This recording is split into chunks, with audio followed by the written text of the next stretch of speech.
All right, I call the, excuse me, the June 27th Municipal Facilities meeting to order. And the first item is the approval of the April 25th, 2024 minutes. Is there a Motion to approve? Second. motion passes. Next item on our agenda is rental facilities update, and staff will provide a overview.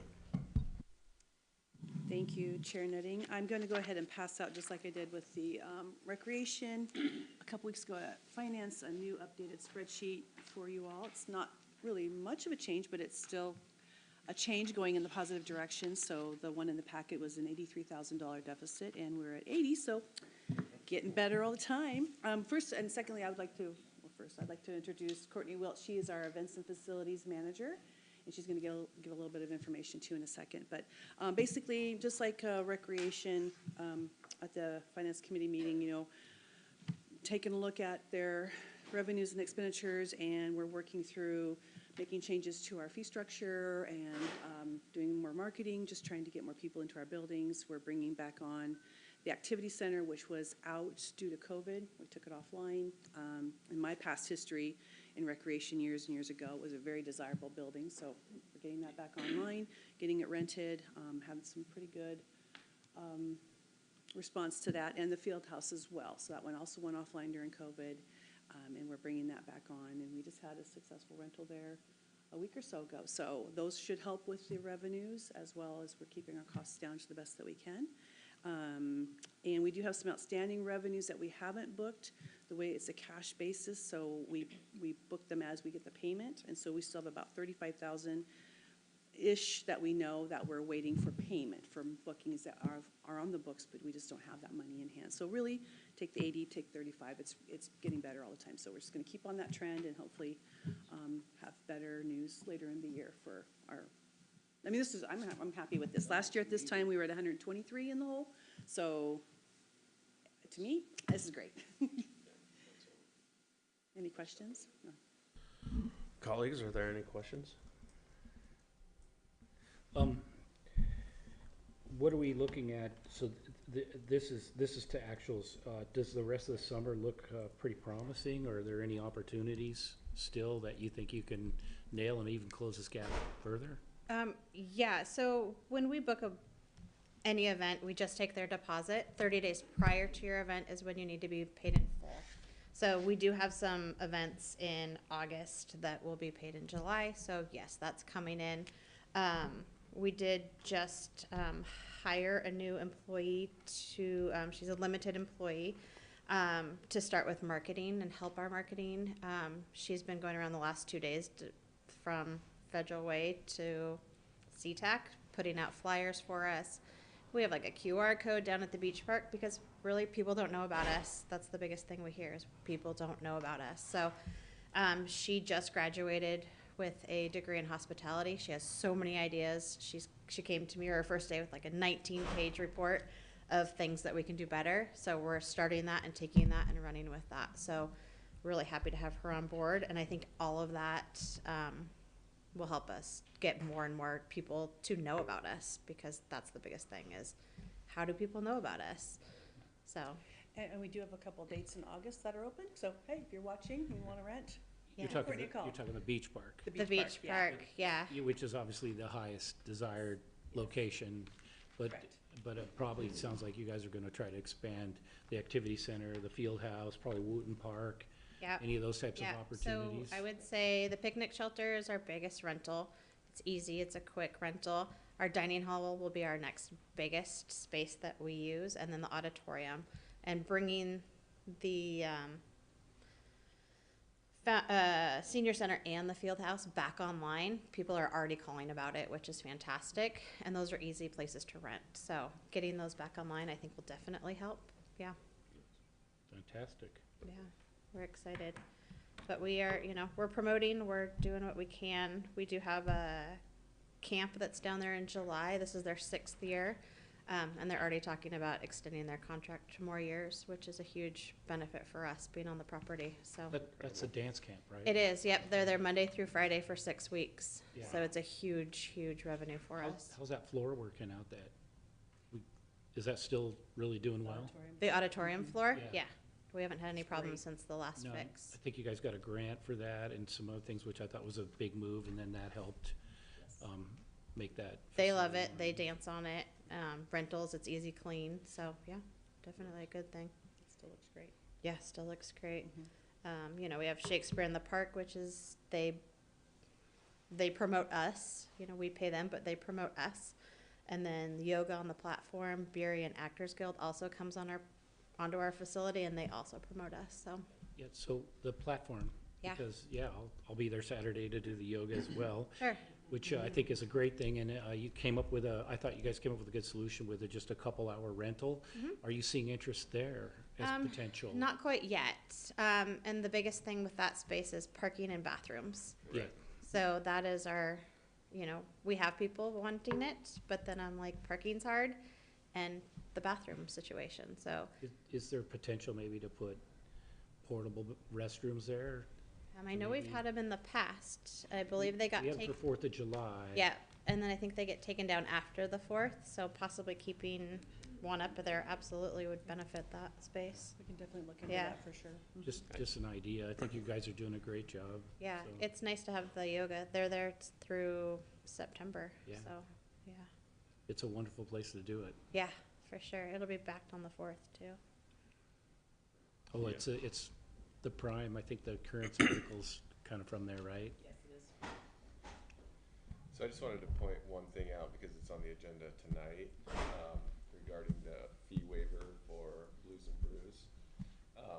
So that, yeah, I mean, when we're talking about, you know, we're tasking our events and facilities staff with, you know, breaking even, and you can see compared, you know, where we were last year and where we are this year, that, you know, we're starting to bridge that gap. And I'm not trying to influence the conversation tonight, but I'm just gonna point out that, you know, for busy weekends in August, when we're reducing the rate on a full rental, you know, potentially waiving $8,000 in costs. You know, I just wanna point out that there needs to be, when we look at that there's a recognition that our staff may not be able to get to the break-even point when there are council reductions. And I'm not saying it's a bad thing, it's just something that needs to be kind of considered in the equation that, you know, if we were fully going after this, it would require, you know, maybe not doing stuff like that. Can I ask a question? So Yeah. on that weekend, is it, obviously the rental, any kind of rental on the Saturday is out of the question. Are you still able to do the Sunday, or is it just too complicated because you got the tear down and all the other stuff they have to do? So typically, So you lose the weekend is I guess what I'm I asking. lose Friday, Saturday, and Sunday because they start loading in Friday night. Typically, that's when the Parks Department will do like a movie in the park, but it is fully fenced, which sometimes deter people and think it's a private event. So they bring fencing in Friday, Saturday's the event, and then it all removes on Sunday, along with porta potties, hand washing stations. So So- not only the 8K loss here, if the council approves it, but the Sunday would be another The Friday. Absolutely, 8, yeah. 9K, And it, and the Friday possibly, even if Sunday was available, I will tell you that meadow is completely trashed. Just by yeah, the time my parks maintenance guys come in and spruce it up for the next week, I mean, people have been standing on it for a long time. If I was to put a wedding out there, it's not gonna look as prime as it should. Right. So, so the bottom line is, the potential is the 8K loss, probably a total loss is around 20K. absolutely, Would that be a rough estimate? Okay, yeah. thank you. So that's just something to consider. And then the other piece is, so Bonnie, do you have the number on, the total amount of discounts that we have given out? Yes, we went back 3 years, so 21, 22, and 23, and we have $73,000 of discounts for, this was just maybe about 6 different users. We go back, but the system's a little bit more complicated to be just pull the, the ones that we gave discounts to. These are the ones that we know are repeat year after year users of our facility. So, last year alone was 22,000. The year before that was 36, and that's Yeah. just actual revenue, So doesn't include staff Yeah, time. So I assume it was probably the Blues and Brews, the Rotary event, the Destination Des Moines usage, and then, of course, probably the burning of the boats. Were basically the three main dogs in the Those are race three there. main ones. We had a couple other, Our nonprofits, we do Nonprofits, yeah. offer a 20% discount to those. Yeah, okay. Yeah, and Yes. so there's a council resolution in place that reduces 20%, 60%, and 75% based on different Criteria, yeah. criteria. And so, I'm not saying that's a bad thing, but that's just something that it hurts the ability of our staff to get to that break-even point. It's just a kind of another hurdle when you're offering rentals below market value. So, Very good. So basically, we're talking 3 out of 52. Three weekends out of the 52. excuse me. Okay. well, no, Oh, because no. there was more, you mentioned 3 events, but we have a number of any nonprofit from Des Moines or King County gets these Correct. discounts based on our council-approved resolution, that the staff just applies the deduction based on the fact that the council adopted this policy. Okay, so we've identified 3 of those users. Is it possible to get a list of who all is involved in this? I mean, beyond the 3, you said the 3 major, I mean, who are we talking? Do you have any idea who we're talking about otherwise? I can get you a list of there's There's Brews and Blues, Good Shepherd Mission, Colectiva Legal del Pueblo, Destination Des Moines with their Waterland Weekend, their car show, Burning Boat, and Ailey Camp received a discount as well. And then there are probably others that we need to go back in the system and pull. Yeah. Okay. Yeah. Well, I think it would be helpful to know, what who we're dealing with. I will say a lot of our nonprofits that do receive the 20% are going to be repeat customers because of the 20% discount. My Good Shepherd Mission, this will be their 4th year on property. 3 years. And this is a One time a one year. time? Mhm. Okay.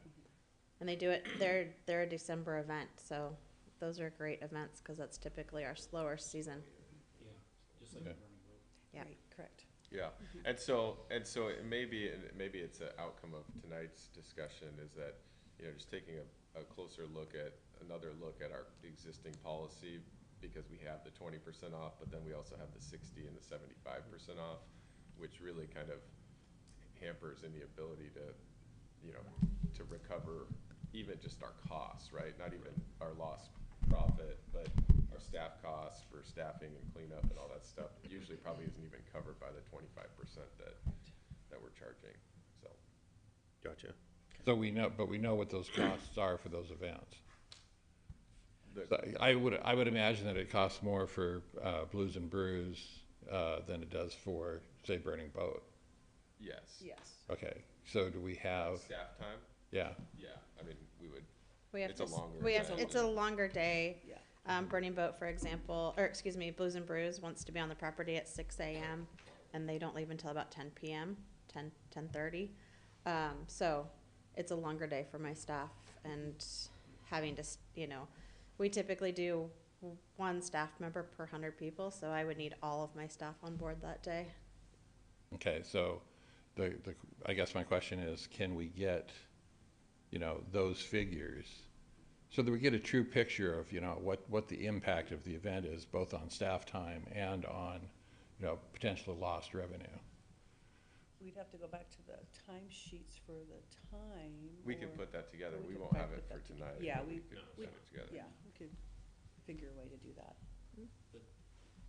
But I think you talked about looking back at that ordinance and stuff and evaluating, adding that information would probably may help us make a better decision. Yeah, I mean, when 100%. when we're talking about, does this department, can it stand on its own, right? Right. And then we have these kind of mechanisms that kind of undercutting them. Yep.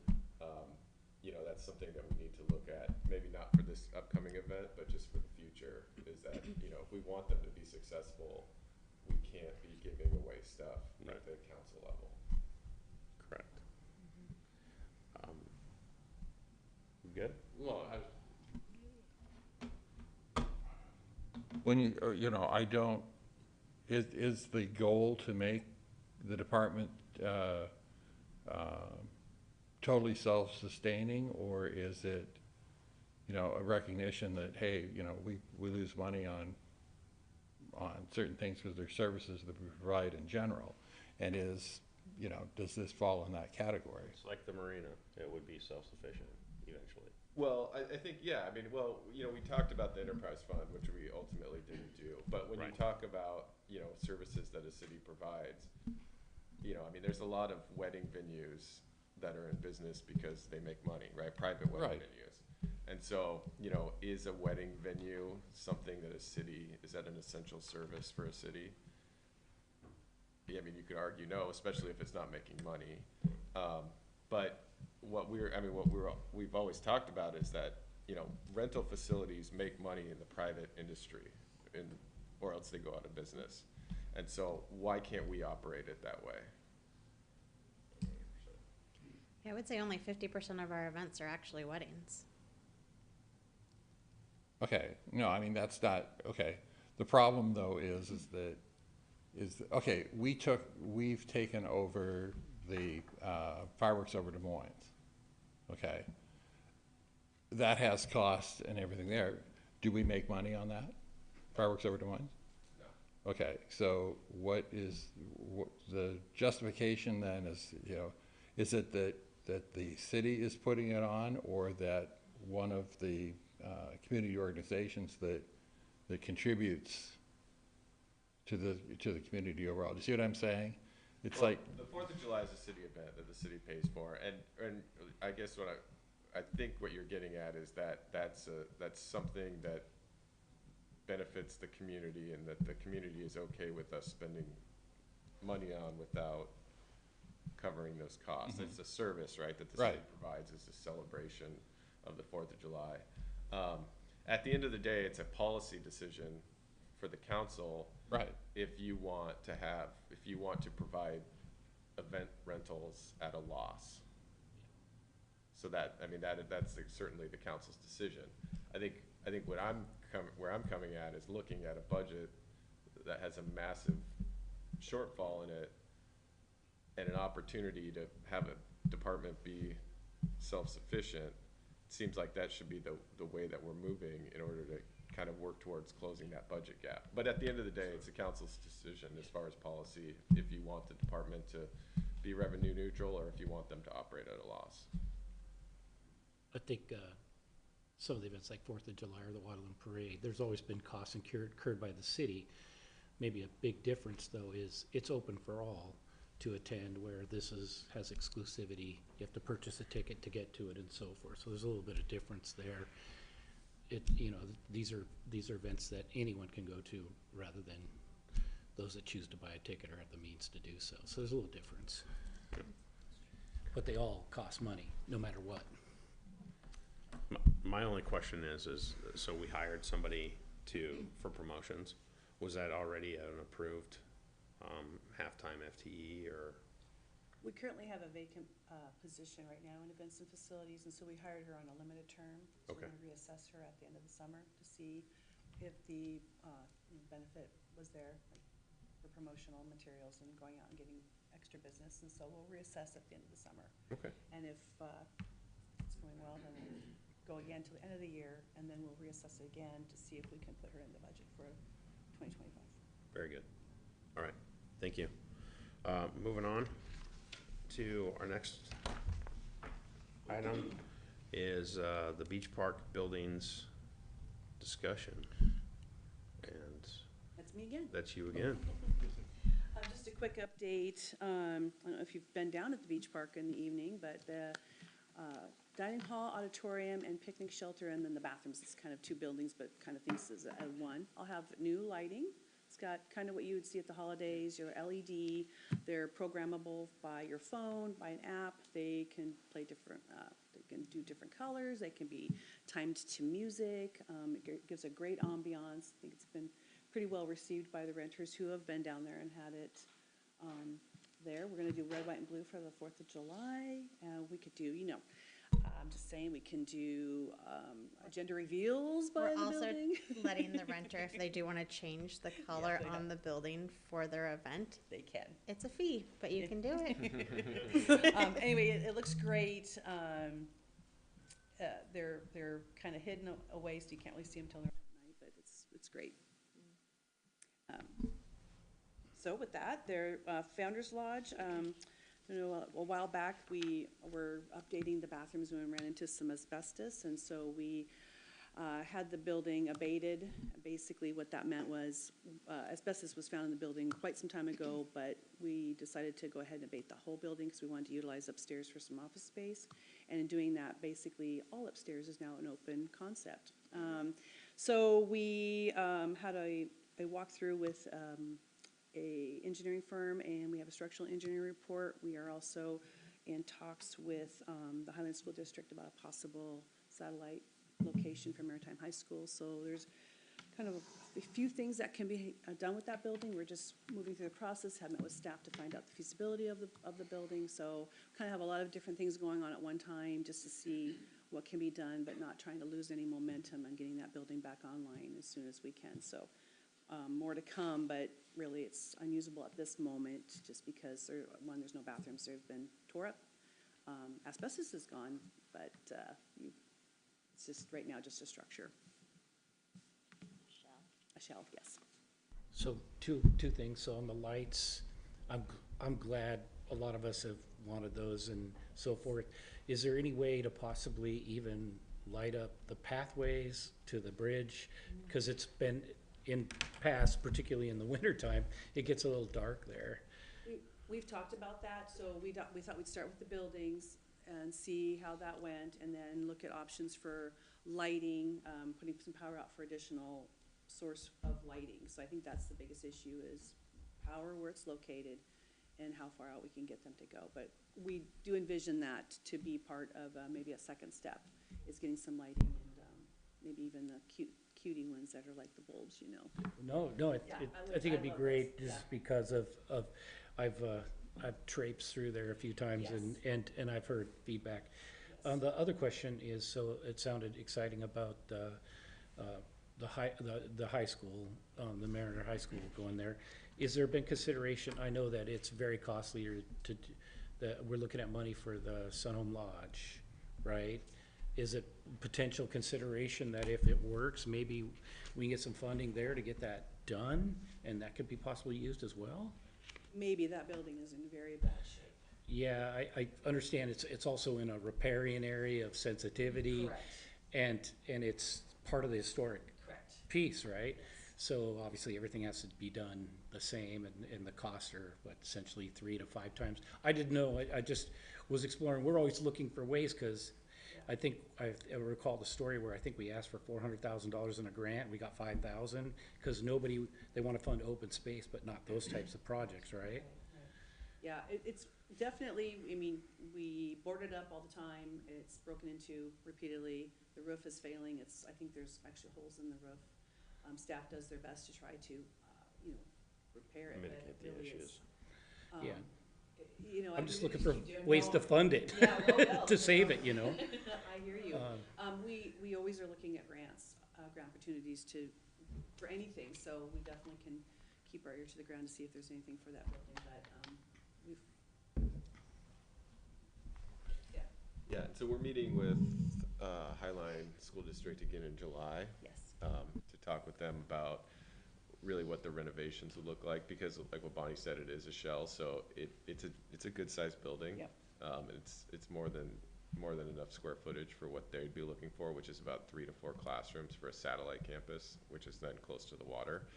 So they're very interested, and I think as part of that is that they would then essentially do the upgrades that are needed And then we could enter into a long-term lease with them for that, so, And that was the Founder's Lodge, correct? yes, Correct. yes.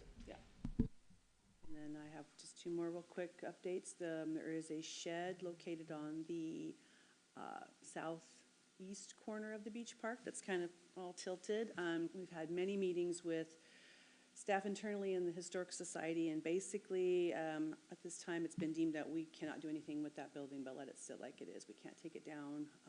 It's historic, and so I reached out to our insurance company to see if there, being it's could be a liability, is there anything that maybe WCIA could do for us to help get that building to not be, a detriment to the park. So they're looking at it, they're reviewing it. I'm not sure what the outcome is going to be on that, but they're going to help us to the best they can on that. And the last thing is we would like to try to find some funds to remove the shed at Sanju Park.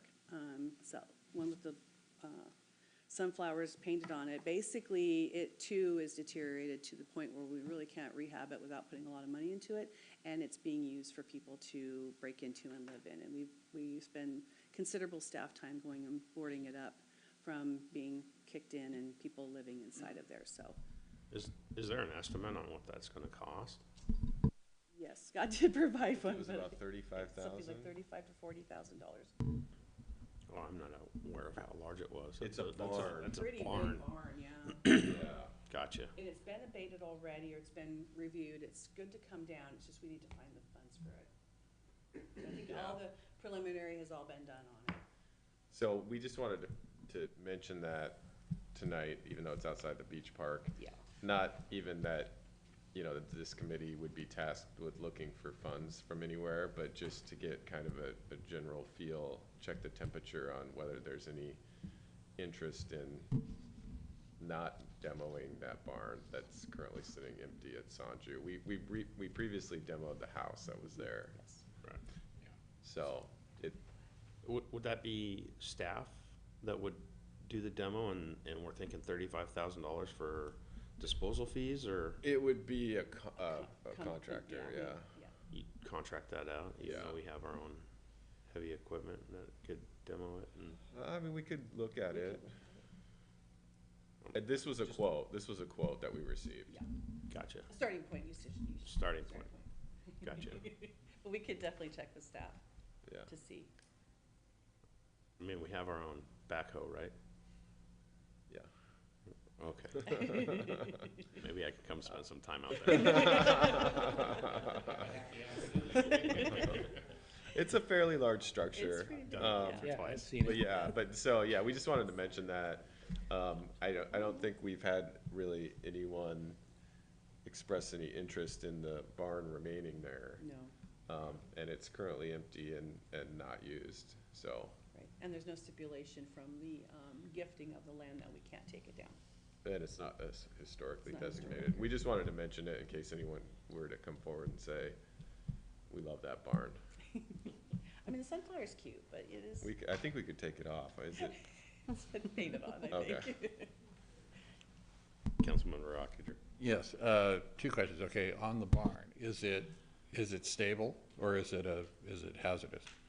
It's deteriorating, more and more. It's not 100% stable, but it's not 100% ready to Right, fall down right. either. It's kind of somewhere in the So middle. we haven't designated it as a hazardous building, a hazardous No, not site. yet. It's just people are living in it and people break in all the time, so staff's always being called out to board it up. So it's additional staff time to do that. Okay, and then the other thing is, back at the beach park,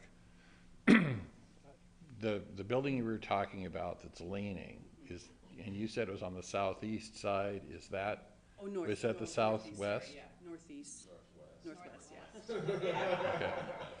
I said, Well, no, because it raises, the question is that the first building you come to when you come into the park. no, it's the one across on the meadow. Okay, I by was, the Normandy Park.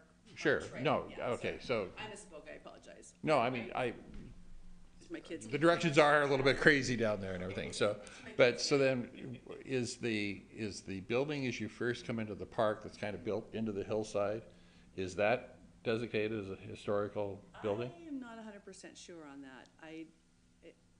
I don't know, I'll have to. I look. guess Yeah. the question I'm getting at is that how many buildings, structures that we have that are designated as historical sites? I thought there were 5 of them, was all. And then, so then what's the condition of the other ones? Because there's one further back on the northwest side. By the roundabout. Right, That one's in actually really good shape. okay. That one, just a little bit, probably about 35 to 40,000 in just improvements to, spruce it up a bit.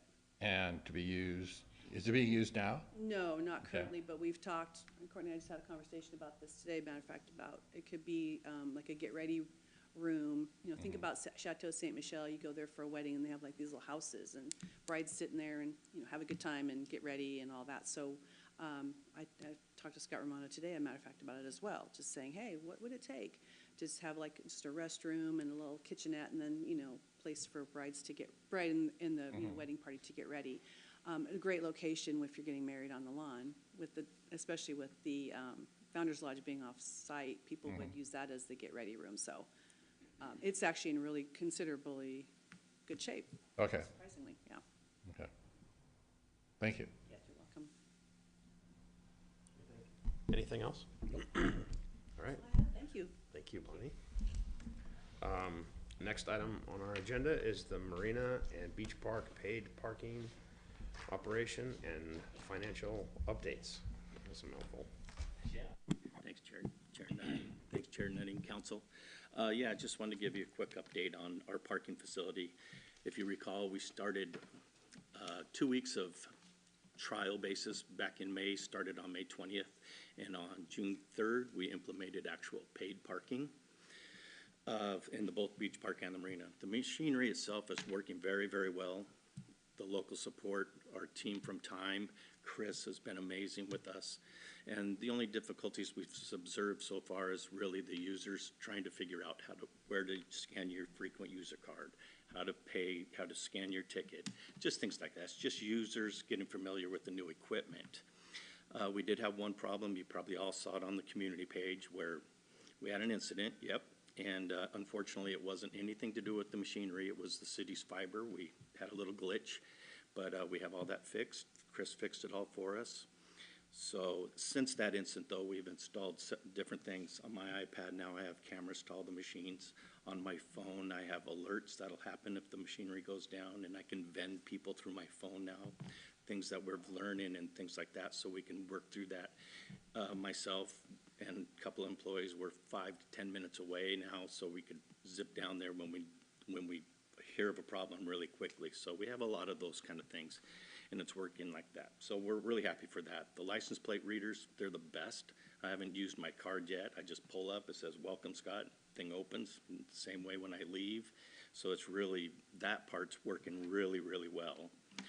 Staff's informed me that our cleanup and all the garbage has been cut in half.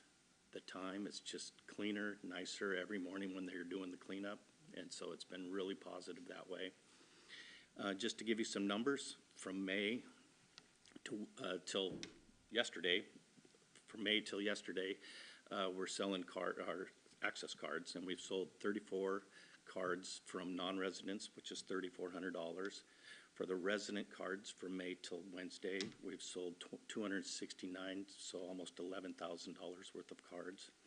We reactivated for free almost 359 cards, because people had a card previously. We just reactivate them for free for them this year because they really didn't use them last year. So total frequent user cards right now activated is about 662. That doesn't count tenants or anything like that. That's just frequent user cards. Total revenue on the exit gates is about a little over $35,000. And this for 24 days. So we've been active for 24 days, and before I walked out the door, we're over $50,000 with all those combined so far for 24 days. So it's doing quite well. If you back out some of those card sales, which, it's new, so everybody's getting their card, you're still, $40,000 almost for the first 24 days. So that's really good. And we're really excited because things are working well, and Anthony's validation is working well. The CSR and the other people in there are working well with the validations and tickets. The farmers markets validation, they can validate with an iPad, and they also have stickers, things like that. So things are running smoothly, you know, even though we have had the one hiccup, but it was a big hiccup. But no, things are going well. And then just an update, hopefully next municipal facilities in July, I'll be hopefully coming back with quite a bit of information on dry stack storage, something that we're gonna try to, sooner than later, but I wanna bring in some information for that for y'all. I will say also with parking for the beach park, we are offering a prepaid parking voucher for our rentals, which seems to be good. Some of them choose not to do that prepaid voucher, so they pay when they exit. So it's all still going really smoothly though too. So Very good. yeah. That's good to hear. Colleagues? Councilmember Oxer? Yes, thank you. Okay, have we had any assessment of the impact of the gates being utilized now as far as some of the policing problems we had down there? Is it affecting, you know, the number of calls and that sort of thing? I haven't had any real talks with our police staff, you know, that I see them on the system coming in through the evenings, you know, to make sure people are cleared out after the 10 o'clock, things like that. I haven't asked them about if calls for service have been any different. I have talked to some of the condo owners there where they say it's been a significant decrease in that music and partying and people doing donuts and all that stuff. So overall, I think it's been very positive on that part of it. Yeah, I think having some of that information would, you know, be helpful in, you know, explaining why we have the paid parking down there and the people that are, you know, complaining that it's like, okay, look, we're saving money on the policing side because, you know, we don't have those problems. So I think having some of that information would be helpful. The other thing, and I think it was at the last farmer's market?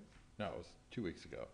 There was some concern expressed that when you round the corner to go down onto the marina floor, that some people are getting confused the fact that there are two gates and they're both exit gates, but it's not. And some of them are thinking that, okay, wait a minute, one of these should be an entrance gate.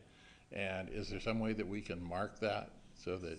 Yeah, thank you. When you come down, you know, it's funny, I noticed it the other day and then I just kind of spaced out, but when you come down, up on the top, up on the left, a little bit high, it has a do not enter sign. But we should have 3 of them on the machine, and next to the machine that say do not enter, and I will take care of that. Okay. Because I agree. And then since this is the same system that we're talking about installing at Redondo, do we have an update on the progress of that?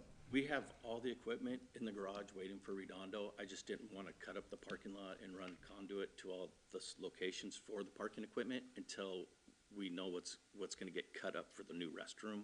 I didn't want sewer lines, and, you know, so it's in the garage. It's waiting to be installed. As soon as they start cutting up the parking lot for power, water, and sewer and stuff, I'm going to ask them to tag on to that team to cut some lines to run my conduit for the power. Okay. So just a heads up on that, we intend to bring forward a packet at the July 11th council meeting to award the contract for the Redondo restroom and parking lot. Very good. So that would be at the next council meeting, and then that would, you know, allow them to proceed with the construction. Okay. And do we have any estimate on start and completion? Or? That will be in the packet. Okay. I don't have it with me right now. Okay. Thank you. Thank you.